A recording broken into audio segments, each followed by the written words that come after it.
Adam and I have a bond as Cole County judges. We're Cole County judges. Union County, those coal mines out there, it's a lot flatter, but they're coal mines, and mine are in the hills of Appalachia. And Adam is tough, but there's nothing better that I could think of to get Adam than a coal miner hard hat. And it's President of KACo, but it tells the Adam Onan story. It's got his election card painted on the front: honor, trust, integrity. That's Adam Onan. Land Onan Farms, family farm. Union County, he loves Union County. And Friends of Coal. Yes, sir. Yes, sir. Thank you. Wow. Thank you, guys. Love you, guys. Thank you. Yeah. Proud of you. I think I might need to put that on. You know that I got it hung up in my hair. Who would have thought? It's election season. That could come in very handy. Thank you, and what a blessing it is to be before you today in this role. I'm profoundly humbled to be here tonight following in the footsteps of some giants in my professional life like Amy Chandler, Reagan Taylor, David Livingston, and Dan Mosley, just to name a very few.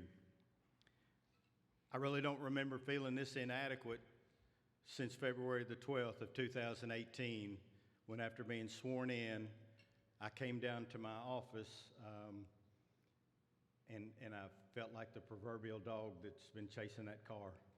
I caught it. Now what am I going to do with it? I'd like to thank some folks first, if you would indulge me just a few minutes, as these are my people. First are my beautiful and talented daughters. I'm a proud girl dad times 4. Audrey Lane, Sarah Page, who's not with us tonight. She had twins a couple weeks ago, so she's not here. Hannah, yeah, she's got an excused absence, by the way. Yeah, it won't affect her will. It won't affect the will. Hannah Claire and Emily Ray, they are fiercely protective of me and love me beyond what I deserve. We have lived our lives very closely and now enjoy a special bond as dad and as a friend. They've started families of their own now, and I love being around them. They are so much fun. My son-in-laws that are here tonight, Bo and Matt, I think Matt is carrying the little one out, maybe, I don't know. And Dominic and Devin are not here with us tonight. Next are the absolute coolest thing in the world, my grandkids. Avery, Isla, CR, Copeland Ray. They used to call my dad CR, so that's the way I call him. Thea, William, and the newest additions to the pack are Charlie Mae and Ivy Dot. They'll be 2 weeks old tomorrow, and they're still in the hospital, but they're doing well. My goal in life was to be a dad. And as an adopted child, I wish I could explain to you, looking into the eyes of a child that you share DNA with for the very first time. I've got to do that 4 times with them. I have a tattoo on my shoulder that reads Lador Vidor. It's Hebrew for generations to generations. God's grace to allow me to see my girls and then another generation of grands is more than I deserve on my best day. Next, I would like to recognize our fiscal court, and for the record, Dakota, I am standing up. Jerry Floyd, who I affectionately refer to as the Godfather. Jim Ricketts, Dakota Jones, Bo Gurton, and Rick Wyatt. They are great partners, and they love their county. And I'm thankful for their influence and dedication to Union County's success. We have accomplished many things together, and I thank them for being here. Not only are they great partners, I like every one of them, and it's a fun job that we have working together. Next is some local officials that one specifically, I would say I'd like to recognize Senator Robbie Mills and Representative Jim Gooch. But with us tonight is Suzanne Miles, who was very instrumental in my upbringing and training. She worked hard to try to get me presentable, and when I first was getting ready to get appointed, I had a really bushy beard, and she told me, boy, you got to trim that thing up. Yeah. In fact, some of the news agencies still use that thing, and I think, good Lord, was that me back then? Yeah. But I appreciate not only her influence and the fact that even though she's not our representative in Union County, she still fights for Union County. But more importantly, her friendship. Thank you, Suzanne.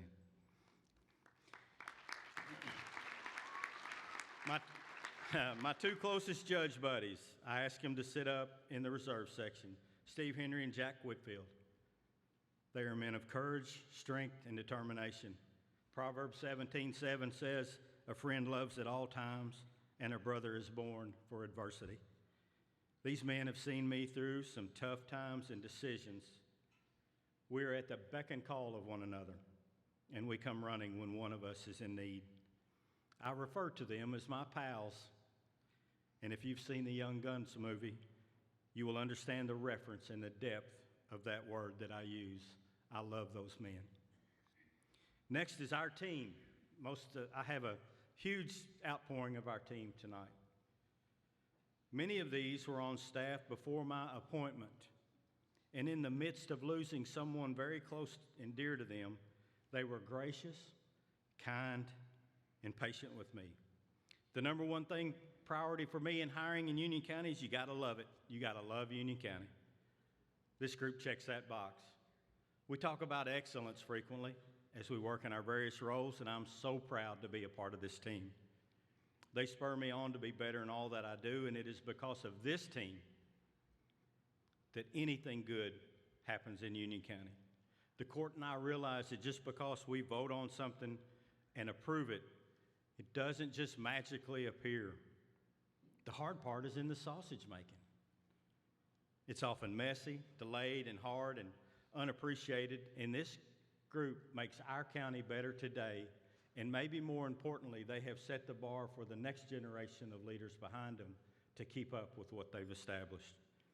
I want to publicly acknowledge them and thank them for their dedication and unwavering support of my leadership, the roles, especially here at KACo. I, like Dan, am required to be away quite a bit from them, but I can say without hesitation that I never worry about Union County. She is in great hands. She is in great hands with this team. And let me share with my fellow leaders this. I hope you surround yourself with people that say hard things to you. Not just say them, but in fact are expected to say hard things.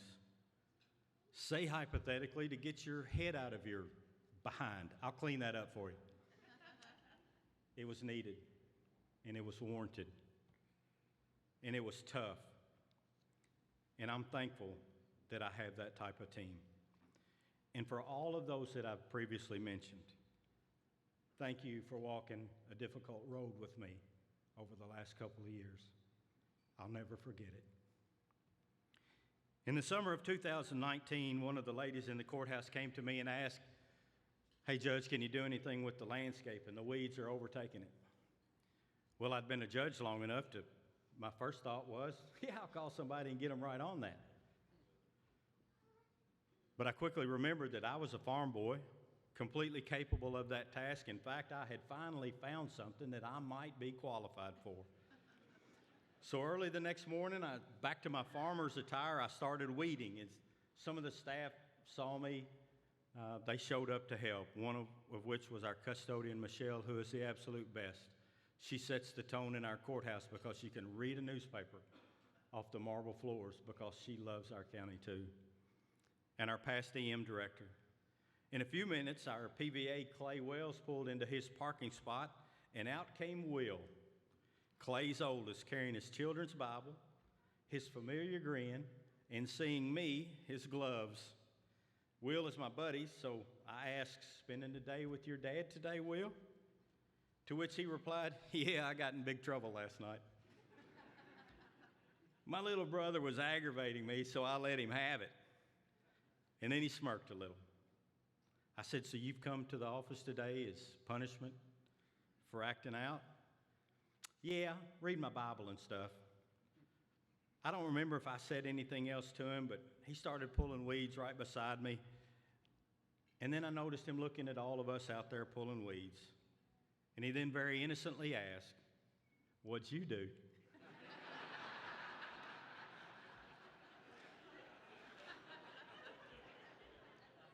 I laughed out loud. And I said, well, Will, I guess I got elected. But you see, that's not the truth. There's an old saying that if you see a turtle on a fence post, he didn't get there by himself. Those I just mentioned and many more put me there. I think coming up is a picture of me the day I was adopted, way back in the 1900s. Goodness, how old do you have to be to have your baby pictures in black and white?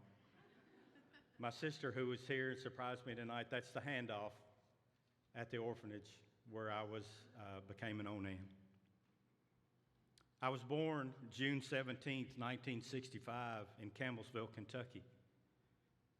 But I came alive November 23rd, 1965, when a loving couple and a doting sister gave me a home and, more importantly, a last name. Fun fact for you, back in that day, my potential family was allowed to take me to a nearby hotel for kind of a meet and greet overnight. I guess I began early. My often repeated saying is, you only have to fool some of the people some of the time. I guess I began, I was born, not many people know this either, I was born Joseph Adam, but became Adam Ray after my dad, the best man I've ever known. And on that day, I was set on that post. I frequently tell my girls that I was born on third base headed home, and I firmly believe that to my core. And honestly, we were like most farm families.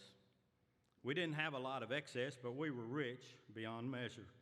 My dad was a hardworking, practically blind man that ironically taught all four of my daughters how to drive. True story. He taught me hard work, but never to be too busy or lend whatever he had. Our home was always filled with visitors, and it is that model that led me to the motto of raising my girls, that there is always room for one more. Of course, he did just the inviting part. My mom, Dottie, was the hospitality lady. She was Martha Stewart before Martha Stewart was cool, and without the felony and jail stay. They were a great couple. Just an ordinary farmer and housewife carved out an extraordinary life for my sister and I. I guess I get my personality and outgoing nature from my dad. He once took a trip to England and met all kinds of people. One couple in particular were a biking couple going across the countryside, and in their conversation, my dad replied, "If you're ever in Kentucky, come see me," and gave them a handwritten card with his address and phone number. You can imagine my mom's surprise when, unannounced, the front doorbell rang, and you guessed it, the hippie couple from England. They stayed several days. Yeah. I tell you this to say this, my parents provided a rich family environment and generosity that I hope, and I'm confident, still serves me today. What I remember most about their influence was one of service, especially in our church where my dad served as an elder, and he was the epitome of a shepherd. I watched him lead, counsel, encourage, fuss at, celebrate, and mourn with his flock for the better part of 30 years. Ironically, when I was appointed as an elder, I was frustrated that the church didn't follow my title. What in the world could be the problem?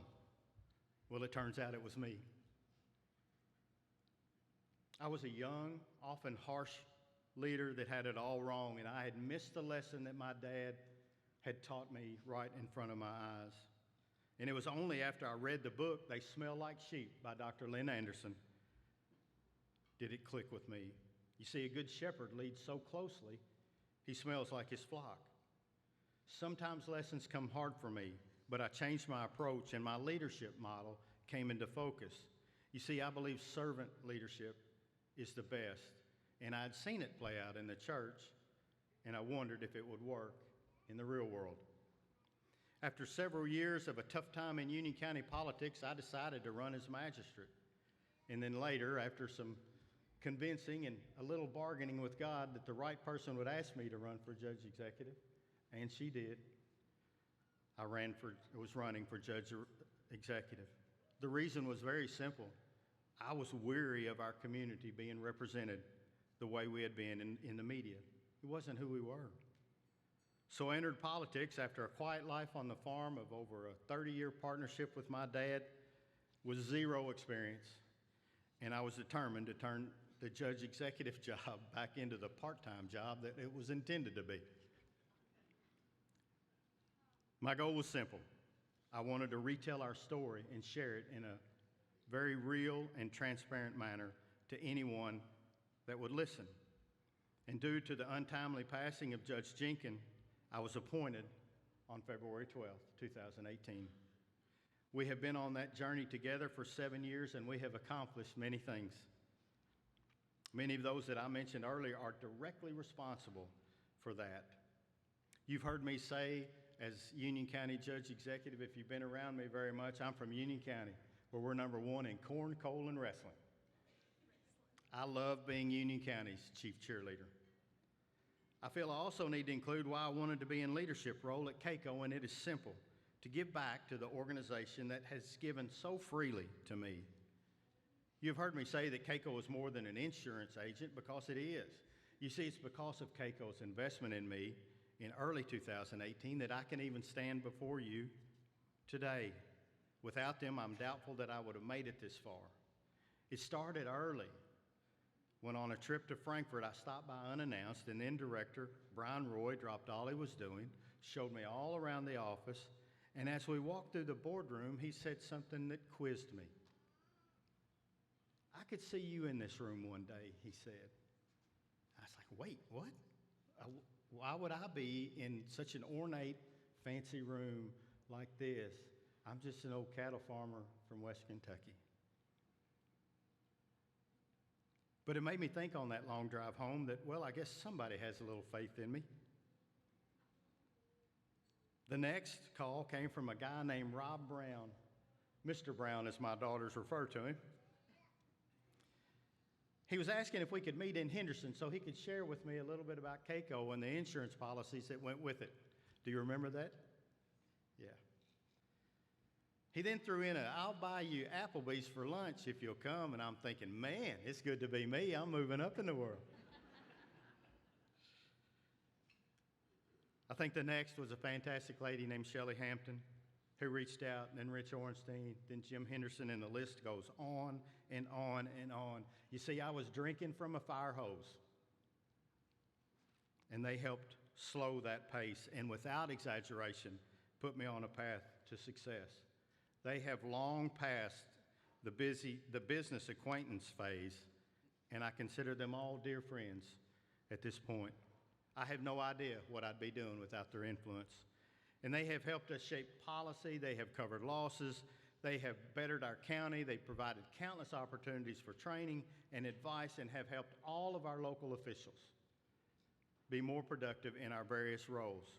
KACo is invaluable, and I'm so excited to see the new plans implemented and more focus on the members that are and make up KACo. We have a staff at KACo that is second to none. We have a staff at KACo that is second to none.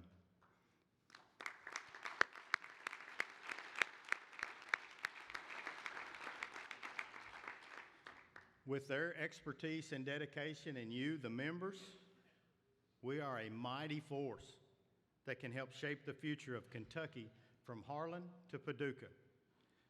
Because counties lead, KACo helps us lead well. My priorities in KACo this coming year are simple. I believe we reinvent the wheel too often in business and in government.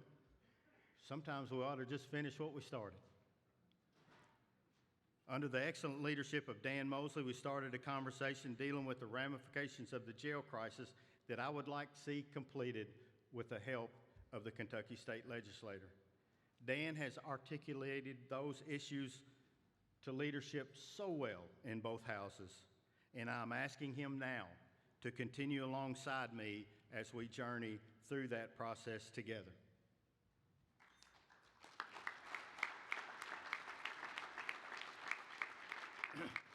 And don't worry, we'll put you in the has-been club as soon as the session is over. We are singularly focused on bringing relief to counties that is the biggest drain on our budget across the state. And Dan and I can tell our story because we operate a closed jail in Union County, and he operates an open jail in Harlan. Now, I would be naive if I didn't recognize the other issues will come to view as the session unfolds, and I'm confident in our team and our members to answer that call. And honestly, I'll do what Shelley, Kayla, and Jim tell me to do in that order.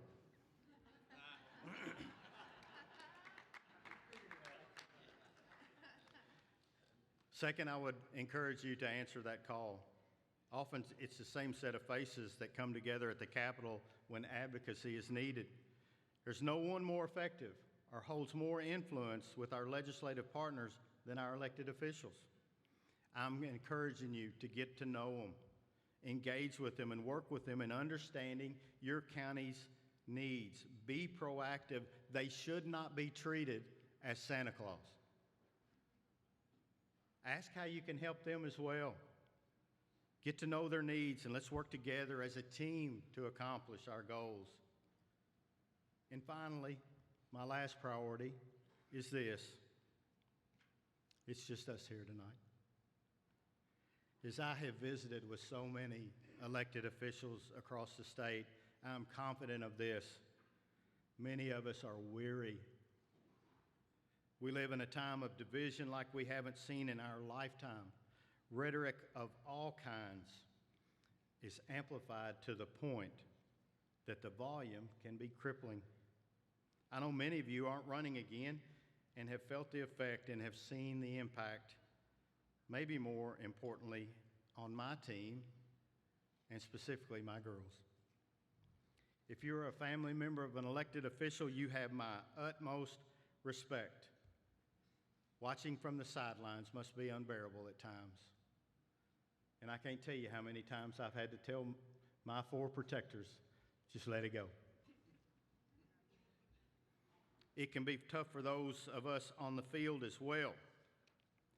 The internet is an amazing tool, but the negative side can leave a mark, often anonymously.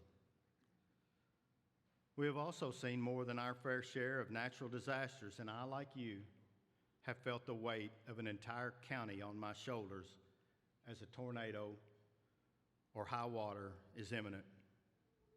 But we answer the call. We answer the bell to give assistance, clear roads, and maybe most importantly, to give hope to our people. So what are our options? I have 2 suggestions. First, look back at what's been accomplished in your county. We often hear the phrase, don't look back, just keep looking forward. The reason that the rear view is smaller than the windshield is because you're not supposed to look back. But if you don't look back, you can't see what you've accomplished. And sometimes we look so intently into the future that we get discouraged by our lack of perceived progress or the time it takes to make anything happen. We occasionally will list in Union County what we've done in the county of any significance. Some of those projects are huge and can be seen by everyone. Others are small and only may be noticed in the time of an emergency. Regardless, look back, take some stock. It can put wind in sails that have become stagnant.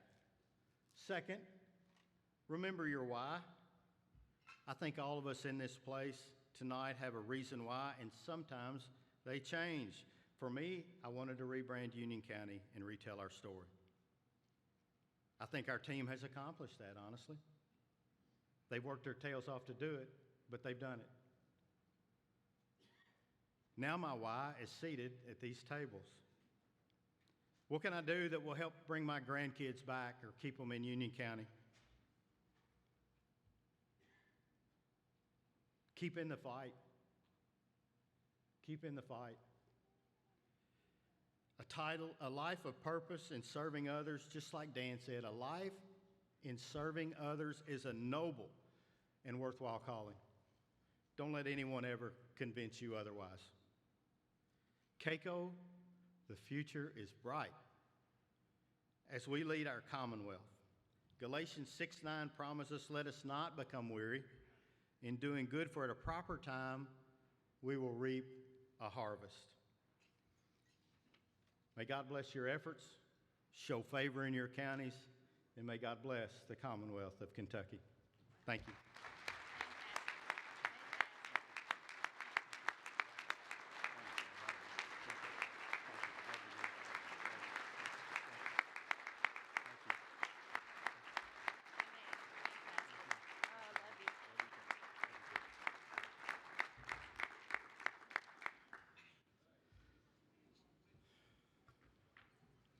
And I just got to say, did